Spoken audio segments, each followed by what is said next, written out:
चाहूंगा, क्योंकि आप लोगों को भी इन बातों के बारे में पूरी जानकारी है, परंतु फिर भी मेरा दायित्व है कि हमने जो जो काम किए हैं, आज जब अपने इस भाई का, क्योंकि मैं भी एक किसान का पुत्र हूं, छोटे किसान का बेटा हूं, और चाहे पिताजी आर्मी के अंदर रहे हैं, आर्मी में रहते हुए उन्होंने कृषि भी वो की है, क्योंकि मैं ग्रामीण परिवेश के अंदर आज भी मैं प्योर ठेठ गांव के अंदर ही रहता हूं। आज आप सब किसान भाई, आज सभी किसान संगठनों के प्रतिनिधि आज जो धन्यवाद करने के लिए आए हैं, सबसे पहले तो मैं दोनों हाथ जोड़ करके आप सबको प्रणाम करता हूं, आप सबका दिल से धन्यवाद करता हूं।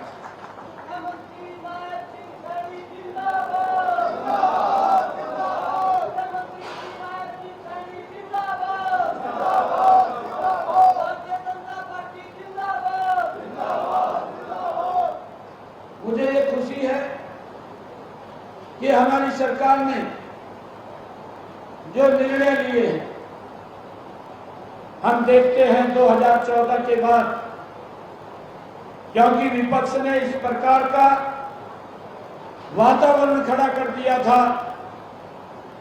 हमारे किसान भाइयों के सामने कि एमएसपी को बंद करेंगे,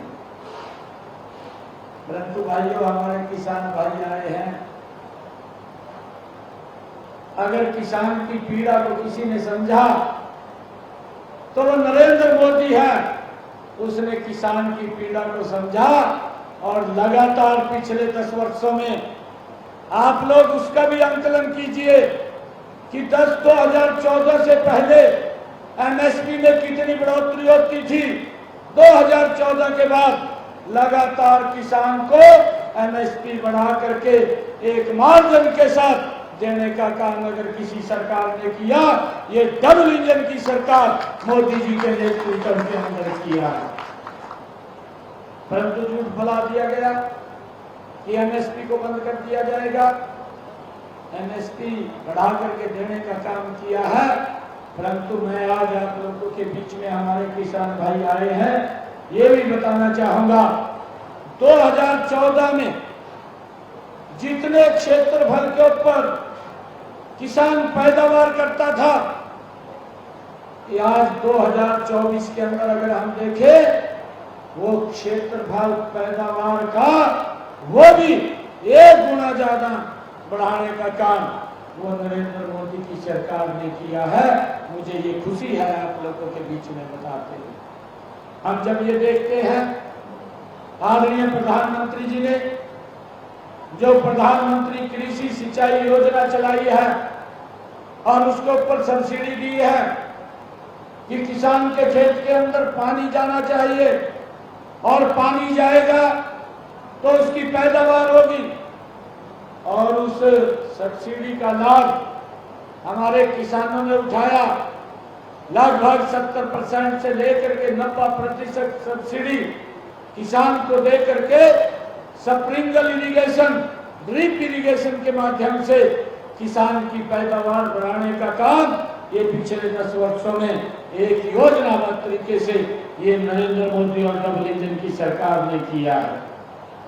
मुझे ये भी आप लोगों के बीच में बताते हुए खुशी हो रही है कि हमने पिछले 10 वर्षों में हरियाणा प्रदेश के अंदर 50,65,264 मीट्रिक टन बाजरे को एमएसपी पर खरीदने का काम ये डबल इंजन की सरकार ने किया। पहली बार भाइयों, यहां ना पंजाब के अंदर ना राजस्थान के अंदर कहीं पर बाजरे को एमएसपी पर नहीं खरीदा गया, परंतु हरियाणा के अंदर हमारी सरकार ने इस बाजरे को एमएसपी के ऊपर खरीदने का काम किया। इसके ऊपर भावांतर भरपाई भी दी, जब तक उसको हमने खरीदा नहीं है। हमारी सरकार ने ये किसान को मजबूत किया है। भाइयों इस बात के बारे में भी हमें मालूम होना चाहिए। हमारी सरकार ने हरियाणा के अंदर, मैं ये बताना चाहता हूँ, पिछले 10 वर्षों में 33,52,000 मीट्रिक टन सरसों भी एमएसपी पर खरीदने का काम ये हमारी सरकार ने किया। जो लोग ये झूठ बोलते थे, आज भी झूठ बोलते हैं, बोलते रहते हैं कि सरकार कोई काम नहीं कर रही। वो अपने जिले वहां में जा करके देखें, वो हरियाणा प्रदेश के किसान को बताने का काम करे कि आपकी सरकार भी रही है, कितनी आपने बाजरे को एमएसपी पर खरीदा है, कितना सरसों को आपने एमएसपी पर खरीदा है। झूठ बोलने का कोई लाभ नहीं है। मुझे खुशी है आप लोगों के बीच में बताते हुए कि हमारी सरकार ने पिछले 10 वर्षों में 96,232 मीट्रिक टन सूरजमुखी को भी एमएसपी पर खरीदने का काम ये हमारी सरकार ने किया है। भाइयों, लगातार किसान को मजबूती की तरफ ले जाने का काम ये हमारी सरकार कर रही है। मुझे ये भी खुशी है आज जब हमारे किसान भाई, मेरे अन्नदाता आज मेरे इस गरीब कुटीर के ऊपर आए हैं, संत कबीर कुटीर के ऊपर आए हैं, तो मेरा भी दायित्व बनता है कि हमारी सरकार ने पिछले 10 वर्षों में, ये डबल इंजन की सरकार ने क्या क्या निर्णय किए हैं। मुझे खुशी है आप लोगों के बीच में बताते हुए कि हमारी सरकार ने पिछले 10 वर्षों के अंदर आलू, प्याज, टमाटर, पहले आप लोग देखते थे हमारा किसान अगर उसका भाव कम मिलता था, ट्रॉली को सड़क के ऊपर चढ़ के चला जाता था कि भाई इतने पैसे तो मेरा खर्चा ज्यादा हो गया, इतना लाभ नहीं मिल रहा, झाड़ का चला जाता। परंतु हमारी सरकार ने यह निर्णय किया कि किसान को अब सड़क के ऊपर अपना ये अनाज फेंकने की जरूरत नहीं है, कि भावांतर भरपाई देने का काम ये हमारी सरकार ने किया है। मुझे ये खुशी है बताते हुए आज आप लोगों के बीच में कि इस भावांतर भरपाई का हमने 16,000 से अधिक किसानों को 64 करोड़ रुपया उन तक पहुंचाने का काम ये 10 वर्षों के अंदर ये हमारी सरकार ने किया, ताकि किसान के ऊपर अगर सस्ता होता है बाजार के अंदर, उसके ऊपर दबाव ना पड़े, उसको घाटा ना पड़े। उस घाटे को पूरा करने के लिए ये हमारी सरकार ने भावांतर भरपाई देने का काम किया है।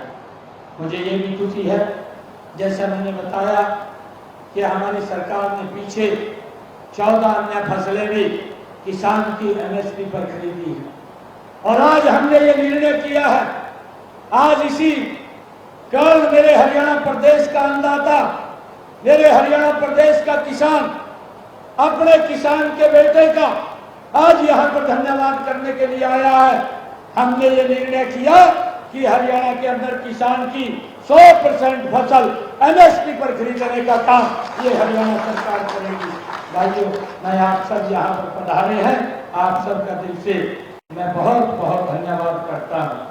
मुझे ये भी खुशी है आप लोगों के बीच में बताते हुए कि हमारी सरकार ने यह भी निर्णय किया है, क्योंकि उसके अंदर आप लोग भी बहुत जागरूक होकर के काम करते हैं।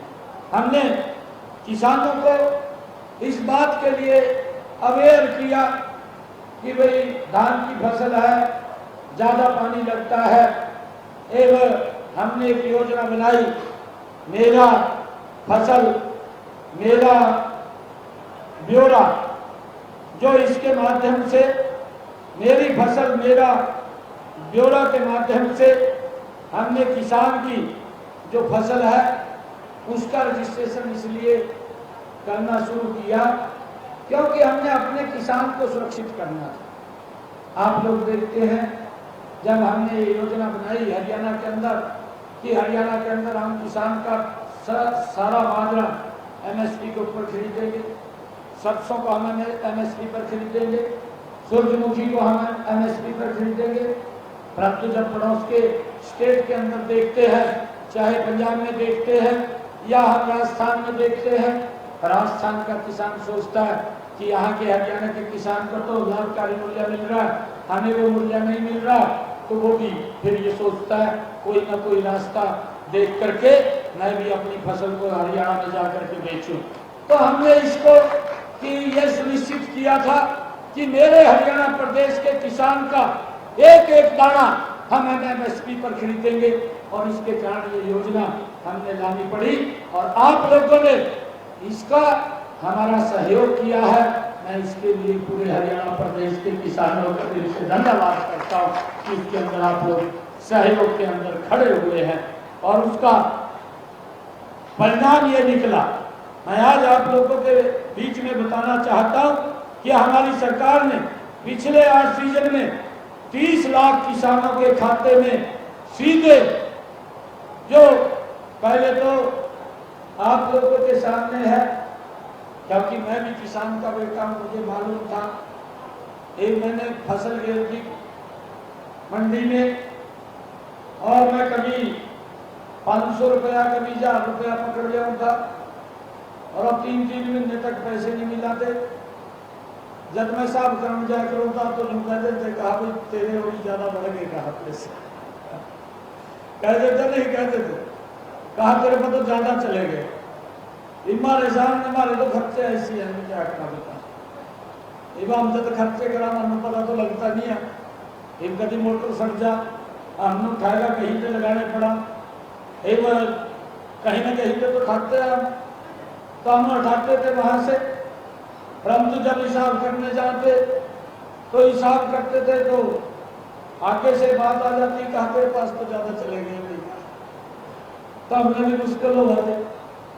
तो हमने निर्णय किया, केंद्र सरकार ने निर्णय किया कि सीधा किसान के खाते के अंदर फसल का पैसा जाना चाहिए, क्योंकि इसको भी पता लगे कि मेरी फसल कितने की हुई, नहीं तो ये भी पता नहीं चला था कि मेरी फसल हुई कितने की। देखते रहा था हमने 1,12,000 करोड़ रुपया डायरेक्ट फसल का किसान के खाते के अंदर पहुंचाने का काम किया। मेरे किसान को लाभ मिला और हमने एक कार्ड दिया, CC कार्ड, किसान क्रेडिट कार्ड, किसान क्रेडिट कार्ड चालू किया और उसके ऊपर 4% का ब्याज, मिनिमम ब्याज लगा और 4% के ब्याज के ऊपर उसकी लिमिट बना दी। अगर किसान को कोई जरूरत है, उसको किसी की तरफ हाथ फैलाने की जरूरत नहीं है, बैंक में जाएगा, बैंक में जाकर के जितना पैसे की आवश्यकता है उतना पैसा ले लेगा और ले करके 6 महीने के बाद फिर वहां से वो दे देगा। इसका एक बड़ा लाभ मेरे किसान को मिला। सरकार की सोच थी कि मेरे किसान का शोषण नहीं होना चाहिए, उसका विकास होना चाहिए, वो मजबूत होना चाहिए। इसको लेकर के भी हमारी सरकार ने ये काम किया है। मुझे ये भी खुशी है आज आप लोगों के बीच में बताते हुए कि आदरणीय प्रधानमंत्री जी जो निर्णय किया है, कोई वैसा निर्णय नहीं किया, क्योंकि लगातार अगर आप लोग देखें, क्योंकि आज किसान भाई हैं और मेरा भी मन है आप लोगों के बीच में खुल करके बात करने का, क्योंकि मैं भी एक किसान का बेटा हूं, मैं इसलिए खुल करके बात कर रहा हूं। आदरणीय प्रधानमंत्री जी का एक सोच थी कि लगातार इस बात को लेकर के अनागल आता जा रहा था, जो बात विपक्ष बोलता था उनकी तरफ से कि कहा किसान की हालत खराब हो। भाई किसान की हालत इन 9 वर्षों के अंदर 10 वर्षों में तो खराब नहीं है। अगर इसका कोई जिम्मेवार था, लंबे समय तक अगर हमारी नीतियां ठीक होती तो मेरे ख्याल से मैं ये मानता हूं कि आज हमारे किसान की हालत खराब ना होती, वो किसान की सरकार की ठीक होती। इसका जिम्मेवार कौन है? कौन वो लोग हैं जिन्होंने किसान की ऐसी हालत की है और फिर उसके नाम के ऊपर राजनीति करते हैं? प्रधानमंत्री जी ने उस बात को ध्यान में रखते हुए प्रधानमंत्री किसान सम्मान निधि चलाई कि किसान के हमने खर्चे कम करने हैं और किसान की इनकम बढ़ानी है। इस सोच को लेकर के प्रधानमंत्री किसान सम्मान निधि शुरू की। किसान ने, हमारा छोटा किसान है, उसने खेत में बीज डालना है, उसने खेत में खाद डालना है, 3 महीने के बाद 4 महीने के बाद उसके पास 2000 रुपये आ जाएंगे। वो खाद भी डाल सकता है, वो बीज भी डाल सकता है, उसको किसी की तरफ देखने की जरूरत नहीं है। और ये 6000 रुपया 1 साल के अंदर प्रधानमंत्री किसान सम्मान निधि का ये आदरणीय प्रधानमंत्री जी ने देना शुरू किया है। और मुझे खुशी है आप लोगों के बीच में बताते हुए 17 किस्तें जब से शुरू किया आदरणीय नरेंद्र मोदी जी ने, आज देश के किसानों के खाते के अंदर, भाइयों देश की नहीं मैं हरियाणा की बात करूंगा, हरियाणा के हमारे 20 लाख ऐसे किसान हैं जिनके खाते के अंदर ये प्रधानमंत्री किसान सम्मान निधि जा रही है। 17 किस्तें चली गई है और जब 17वीं किस्त गई तो मेरे हरियाणा के किसान के खाते के अंदर 5,790 करोड़ रुपया डायरेक्ट किसान के खाते के अंदर पहुंचाने का काम ये इन 17 किस्तों के अंदर ये हमारी सरकार ने किया है, डबल इंजन सरकार ने किया है। भाइयों क्योंकि धीरे धीरे करके किसान को मजबूती की तरफ ले जाने का काम ये हमारी सरकार कर रही है। और मैं आप लोगों को बताना चाहता हूं कि ये पहली बार हुआ मेरे हरियाणा प्रदेश के कोने कोने से आज यहाँ किसान संगठनों के प्रमुख लोग बैठे हैं। आप सबको भी मालूम है कहीं जो नहरों की टेल थी, भाइयों हमारी डबल इंजन की सरकार ने, हरियाणा सरकार ने 40 वर्षों के बाद अंतिम टेल तक पानी पहुंचाने का काम ये पहली बार इस सरकार ने किया है। उसका पानी का जो डिस्ट्रीब्यूशन था उस डिस्ट्रीब्यूशन को ठीक करके 40 साल के बाद हमने अंतिम टेल तक पानी पहुंचाया है। और मैं अगर आपको बताऊं हसनपुर गांव है, दनचौली है, अंतिम टेल पे माधोगढ़ है। अगर हम नारनौल महेंद्रगढ़ की इधर जाए सूर खेती है, महिंद्रों की टेल पर 39-40 साल के बाद अंतिम टेल के ऊपर पानी पहुंचा है। ये चिंता अगर किसी ने की तो ये हमारी सरकार ने आकर के की। मुझे ये भी आप लोगों के बीच में खुशी है बताते हुए कि जिसका जिक्र मैंने अभी किया था, मेरा पानी मेरी विरासत, क्योंकि पानी की लगातार दिक्कत आ रही है, हम भी देख रहे हैं। क्योंकि मैं खुद किसानी में करता हूँ, मैं अब तक खेत में काम करता रहा हूँ, मुझे बिल्कुल मालूम है। और खेत के अंदर आपको बताना चाहता हूँ जब जीरी का सीजन होता था तो हमारे हर ट्यूबवेल के अंदर लगभग 10-12 फुट का पाइप होता है। वो पाइप हर सीजन में, किसी सीजन में 1 पैप और किसी सीजन में 2 पैप वो हमने और नीचे लोड करने पड़ते थे, तब जाकर के पानी निकलता। हर बार चोआ नीचे जा रहा है, हम देख रहे हैं। मेरे तो यहाँ पर अगर मैं देखूं अपने वहां की बात करूं, एक समय के अंदर 30-35 फुट के ऊपर पानी था। 30-35 फुट के ऊपर अच्छा 3 इंची का पानी हमें मिल जाता था। आज वही नीचे चला गया 300, 400, 450 पे जाकर के मिल रहा है। ऊपर वाला तो 30 वाला तो सूख ही गया, उसका तो पता ही नहीं है। आदरणीय मुख्यमंत्री जी मनोहर लाल जी थे हरियाणा प्रदेश के, उन्होंने एक योजना बनाई, मेरा पानी मेरी विरासत। उनकी सोच क्या थी? उनकी सोच थी जब ये योजना बनाई कि भाई जमीन तो हम अपने बच्चे हमें देकर जा रहे हैं, एक बार हमारे पास जमीन है, मैं अपनी जमीन अपने बच्चों को देकर के जाऊंगा।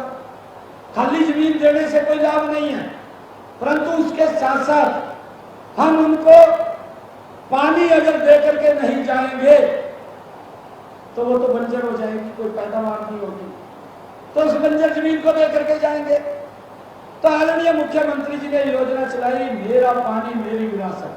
और ये आग्रह किया किसानों से, प्रदेश के किसानों से आग्रह किया कि हमें बचना चाहिए कि हम धान की फसल जितनी कम लगा सके उतनी कम लगाएं, क्योंकि इसके ऊपर पानी का ज्यादा दबाव रहता है। और किसानों ने इस बात को माना, इसके लिए अलग योजना चलाई, अलग योजना चला करके कि अगर कोई किसान दूसरी फसल लगाता है, धान की फसल नहीं लगाता, तो उसको 7,000 रुपए प्रति एकड़ के हिसाब से देने का काम ये हमारी सरकार करेगी। और मुझे ये खुशी है आज आप लोगों के बीच में बताते हुए, ऐसी 12 जिलों के अंदर हमारे किसानों ने इसके अंदर रुचि दिखाई। अंबाला है, यमुनानगर है, करनाल, कुरुक्षेत्र, कैथल, पानीपत, जींद, सोनीपत, फतेहाबाद, सिरसा, हिसार और रोहतक, हमारे किसानों ने इसमें रुचि ली और एक और किसानों को ये बात कही गई कि आप सीधी बिजाई भी करें, उससे भी पानी कम लगता है। कि डायरेक्ट अगर किसान अपनी सीधी बिजाई कर रहा है खेत के अंदर तो उसके अंदर भी पानी की खपत कम होती है। ऐसे लोगों को भी हमने 4,000 रुपये देने का निर्णय किया कि जो सीधी बिजाई करेगा उसको भी 4,000 रुपये प्रति एकड़ के हिसाब से देंगे। मुझे ये खुशी है इन दोनों योजनाओं के माध्यम से अब तक हमने हरियाणा प्रदेश के किसानों के खाते के अंदर 255 करोड़ रुपया इसका पहुंचाने का काम किया है। जिन्होंने धान की फसल न लगा करके दूसरी फसल लगाई उसको 7,000 रुपये दिया, जिसने सीधी बिजाई की है उसको 4,000 रुपये दिया। 255 करोड़ रुपया हमने पिछले 10 वर्षों में किसान के खाते के अंदर पहुंचाने का काम किया। और मैं आप लोगों को आज एक और बधाई भी देता हूं। मैं बधाई इसलिए देता हूं क्योंकि जब सरकार मजबूती से खड़ी रहती है तो आप भी उसके अंदर आगे बढ़ करके काम करते हैं। अभी पिछले दिनों माननीय सुप्रीम कोर्ट ने एक जजमेंट दी, एक ऑर्डर निकाला और ऑर्डर ये निकाला क्योंकि ये केजरीवाल, ये दिल्ली का मुख्यमंत्री, ये बोलता था वहां पर, कहा जी पंजाब का किसान, हरियाणा का किसान अपनी पराली जलाता है और उसका तुम कहा दिल्ली में आ जा और हम यहाँ वायु प्रदूषण करता है। ये कही या नहीं कही बात? कही है ना? कहा किसान पराली जलाता है और उसका तुम कहा दिल्ली में आ जाता है। भाई तो पंजाब में सरकार है उसकी, ये भी क्यों सिस्टम को ठीक नहीं करना?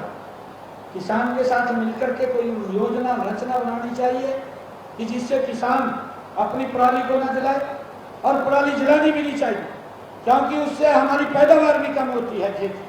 हमारी जो उर्वरक शक्ति है खेत की, जो उसके अंदर उर्वरक कीटाणु है वो मर जाते हैं और जब वो मर जाते हैं तो हमारी फसल की पैदावार वो कम हो जाती है। अगर आप लोग देखेंगे जिस खेत के अंदर हम अगर पराली को जलाते हैं और जिस खेत के अंदर हम पराली को ऐसे ही खेत के अंदर मिलाते हैं, आप उनकी पैदावार का अंतर देखना, उसके अंदर आपको थोड़ा फर्क लगेगा। जो जहां आपने उस पराली को खेत में मिलाया है उसके अंदर पैदावार ज्यादा मिलेगी और जहां जलाया है उसके अंदर पैदावार आपको कम मिलेगी। इस बात को भी आप ध्यान करना, उसको देखना। और उससे और भी नुकसान होते हैं, धुआं उठता है, एक्सीडेंट हो जाता है, किसी को पता नहीं लगता क्या आ रहा है क्या नहीं आ रहा, उससे भी लोगों को नुकसान होता है। परंतु मैं आपको बताना चाहता हूं कि इस समस्या के समाधान के लिए हमने किसानों को इंस्ट्रूमेंट दिए, हमने बेलर दिया, हमने रेपर दिया और भी किसानों को हमने जो इंस्ट्रूमेंट है एग्रीकल्चर से संबंधित उसको ऊपर सब्सिडी दी। 50% का अनुदान हमारी सरकार ने एक योजनाबद्ध तरीके से दिया और इस अनुदान पर 59,435 जो फसल अवशेष है प्रबंध उपकरण उपलब्ध कराए गए हैं। और इसी प्रकार हमने कस्टम हायरिंग सेंटर एक स्थापित किया और इन इंस्ट्रूमेंट के ऊपर 80% का अनुदान हमने 6,794 ये किसानों को देने का लाभ किया। और मैं आपको बताना चाहता हूं जो इसके ऊपर सब्सिडी है किसानों को, जो इसके ऊपर हमने सब्सिडी दी वो 821 करोड़ रुपए की सब्सिडी पहली बार हमने हरियाणा के किसानों को दी है।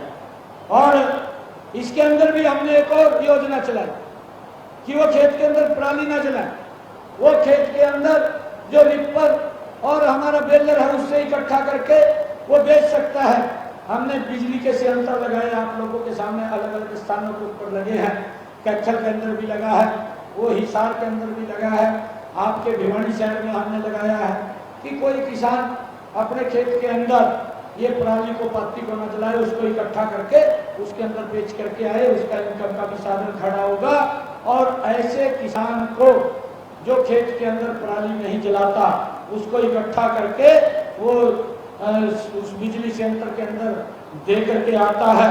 ऐसे किसानों को हमने 1,000 रुपए प्रति एकड़ के हिसाब से इंसेंटिव भी दिया है कि वो किसान वो अपनी फसल को उसके अंदर पत्ती को न जलाए और उसके लिए 232 करोड़ रुपया हमारी सरकार ने किसानों के खाते के अंदर पिछले 10 वर्षों में पहुंचाने का काम किया और उसका परिणाम यह निकला। माननीय सुप्रीम कोर्ट ने कहा कि भाई हरियाणा से सीख लेनी चाहिए। मैं तो आपका पूरे हरियाणा प्रदेश के किसानों का धन्यवादी हूँ, आप लोगों का दिल से धन्यवाद करता हूँ कि आप लोगों ने किसान की बात, सरकार की बात को माना और उसका परिणाम ये निकला कि सुप्रीम कोर्ट ने आपकी भी, हरियाणा प्रदेश के किसानों की प्रशंसा की, सरकार की भी प्रशंसा की। भाइयों, जब हमने मिलकर के काम किया तो सुप्रीम कोर्ट ने ये प्रशंसा की और फटकार लगाई पंजाब सरकार को।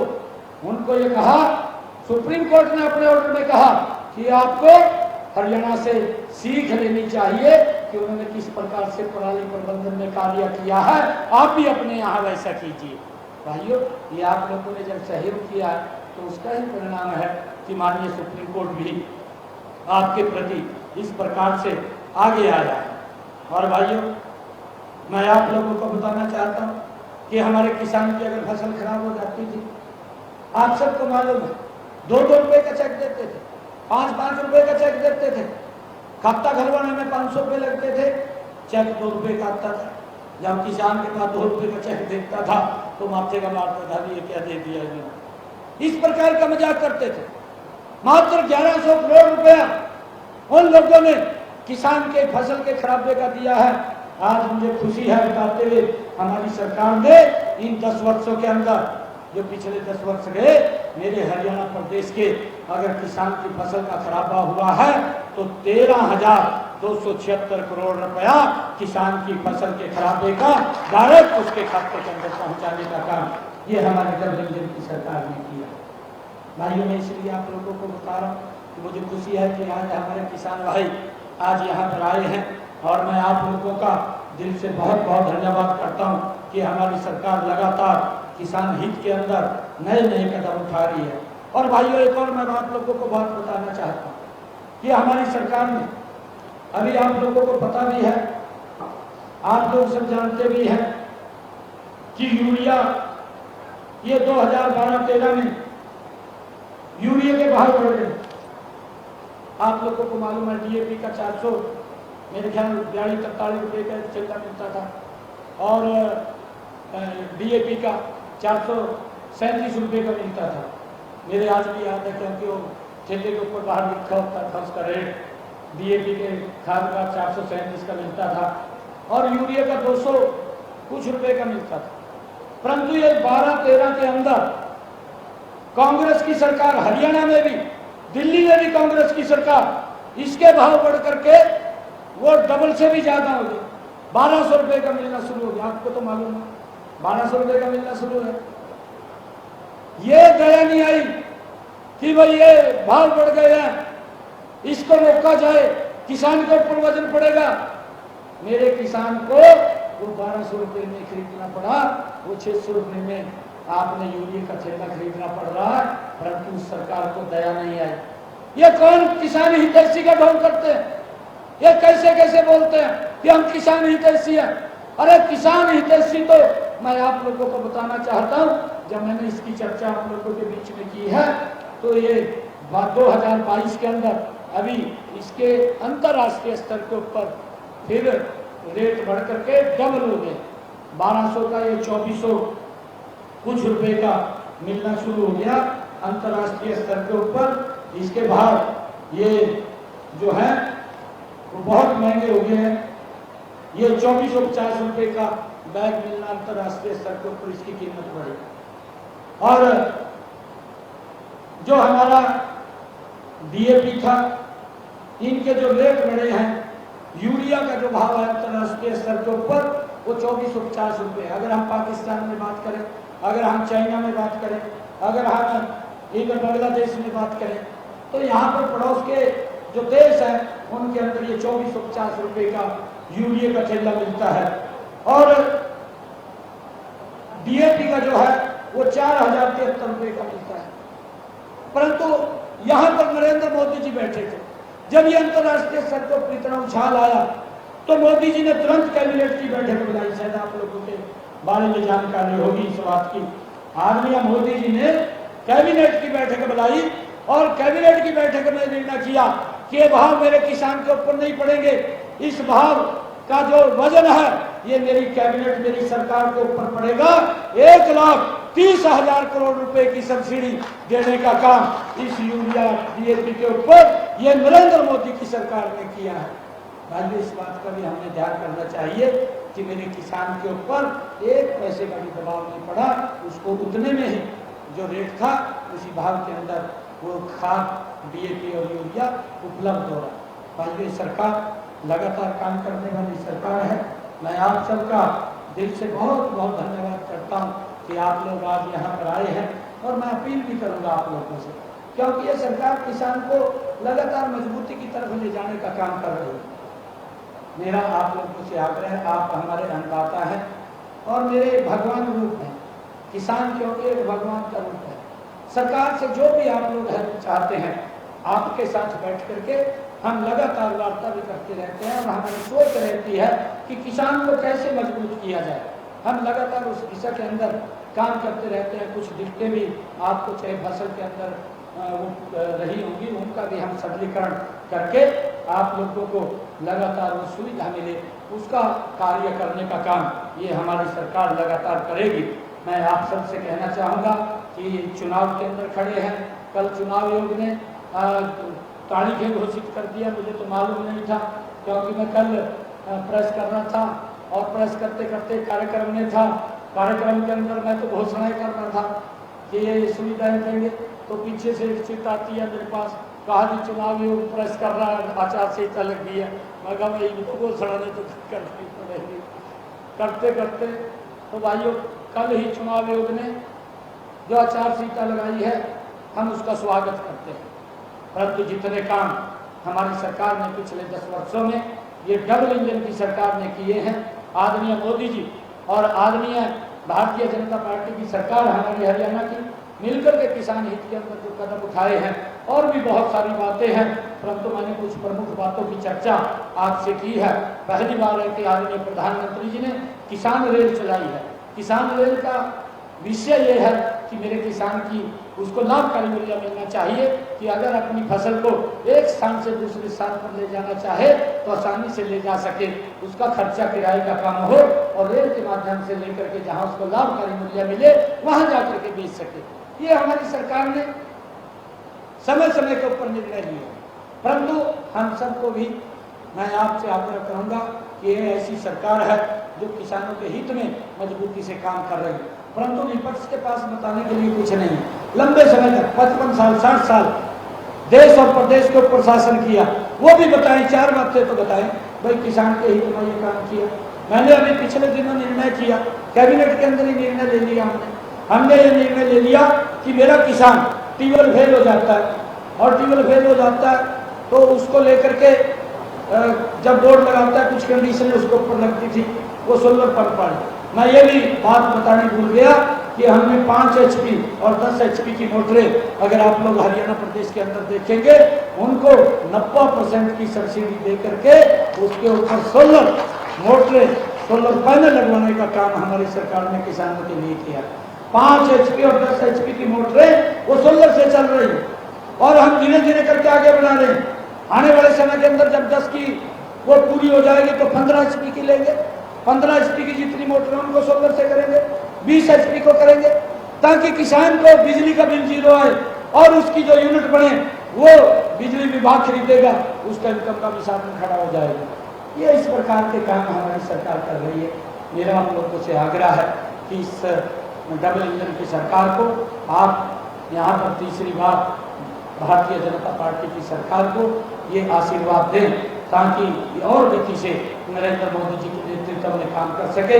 आप लोगों ने मोदी जी को तो तीसरी बार आशीर्वाद दिया, हरियाणा के अंदर भी मैं हरियाणा के आज सभी किसान भाई यहाँ पर आए हैं। मैं आप लोगों से आग्रह करूँगा, भाई आज खड़ा कर रहे हैं, इनकी भी फोटो ले ले, जो देख आज खड़ा कर रहे सारे के सारे किसान आज खड़ा कर रहे हैं। निश्चित रूप से लाएंगे तीसरी बार। ये तीसरी बार हरियाणा में तीसरी बार ये सरकार बनाने का मेरा अन्नदाता करेगा। मैं आप सबको पुनः आज यहाँ पर पधारे हैं, दोनों हाथ जोड़ करके आप सबको प्रणाम करता हूँ, आप सबका दिल से धन्यवाद करता हूँ। इन्हीं शब्दों के साथ जय हिंद, जय भारत, जय भारत माँ, भारत माता की, भारत माता की, वंदे वंदे